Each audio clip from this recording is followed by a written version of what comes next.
How you doing, Sarah? I'm good. How are you doing? Pretty good. So if you could just tell us a little bit about yourself and how long you've been in Mount Rainier. Great. Well, my name is Sarah, and I have been here in Mount Rainier for almost 2 years now. It'll be 2 years in December. And I moved here from Silver Spring, where I've been for 11 years. That's not too far off. Cool. So how do you incorporate green into your lifestyle? Well, professionally, I work in public health. I'm a program analyst and evaluator, and one thing that I'm pretty passionate about is access to green space, like hiking trails, parks, bike lanes, and getting community members to use those spaces because they're so healthy for the community and for people and families and kids to get out there in their communities and take advantage of the green spaces that we have. So about mosquito control, word around town is that you're some kind of expert. Yeah. How did you get into that? Why are you so passionate about it? Well, mostly I'm passionate about mosquitoes because they're passionate about me. They love to bite me, and if you hang out with me, I can be kind of your own personal citronella candle because they'll all come to me and bite me. So that is one reason I'm passionate about mosquitoes, and also they're a big nuisance to people who want to use green spaces. We know that when people feel that there's too many mosquitoes in the community, in like their neighborhood or in their backyard, they won't use those spaces. They go inside and they don't go outside.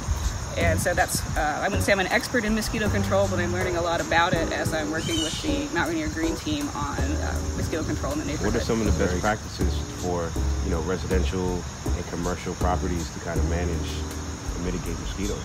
Well, mosquitoes spend a lot of their life cycle in the water. They have to have water to reproduce, and what they really want is stagnant water, still water that's been sitting, so they can lay their eggs in it. The eggs can turn into larvae, goes through another phase of the life of their development, and then they hatch into adults and they come out and bite you.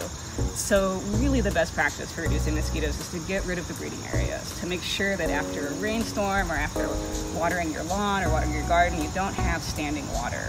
And there's many common places where standing water congregates in the yard, like in children's toys and dog dishes, pet toys, in corrugated downspouts, in even small things like little pieces of trash, even in a bottle cap that's left outside. Can be enough water for some types of mosquitoes to breed in. Tarps that people have draped over, their boats or their playground equipment maybe, or over construction are a big source of standing water. Like the wrinkles in the tarp and the plastic tarp will hold enough water for mosquitoes to breed in, and a lot of people don't think to go and just shake out those tarps after a big rain. Yeah. What are some of the best products that homeowners can buy to help? For instance, if you do have standing water, like in rain barrels or ponds, you can buy these little discs. They're called mosquito dunks or mosquito torpedoes, and they are, I can't remember the scientific name, but they're a type of bacteria that attacks the mosquito larvae and doesn't let it complete its life cycle to become an adult mosquito. Those are pretty safe to use and they're very effective. In terms of other products, you can try to attract beneficial predators to your garden or your yard.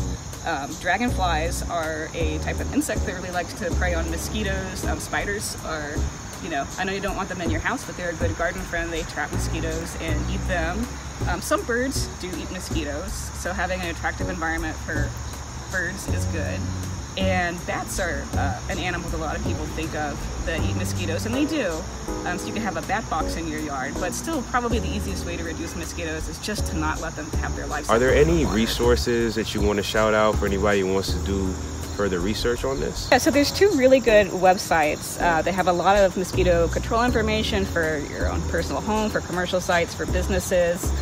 One is the University of Maryland's Extension, and the other is the State of Maryland's Department of Agriculture. They have a mosquito control program, and both of those sites have a lot of resources like pamphlets, even resources for kids like coloring books where they can learn about mosquito control.